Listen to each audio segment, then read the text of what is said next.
Good morning, Phoenix City First. We are so glad that you have chosen this morning to worship our Lord with us. We have been praying this past week as a staff for this morning's service and also for you. If you are new to our church, we encourage you to find your bulletin right now. And inside your bulletin, you're going to find a visitor's connection card. We encourage you to fill that in right now. Rip that out of the bulletin in just a couple of minutes when we take up this morning's tithe and offering.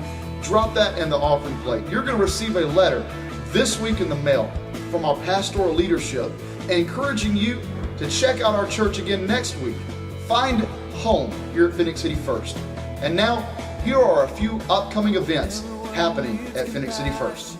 Good morning, Phoenix City First. This is Pastor JT. We wanted to take just a few minutes to talk to you about the Passion Play coming up. This is a tremendous outreach that we've done over the years, and we've been praying about it as a staff, and we hope you are too. There'll be two opportunities to see it this year. It'll be April 7th and April 8th. April 7th is a Saturday. It'll be at 7 o'clock, and April 8th at 6 o'clock. We hope to see you there.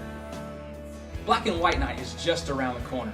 In fact, it's coming up April 14th between the hours of 6 and 8 p.m. That's a Saturday, and there will be a nursery provided. So make sure you're buying your tickets in the foyer before and after services. It's only $25 a couple and $15 a single, and it'll be held in the Apex building. We hope to see you there. Good morning, Phoenix City First. It's Pastor Allen here. Just want to take one more moment and let you know about the annual business meeting coming up at April 15th at 5 o'clock.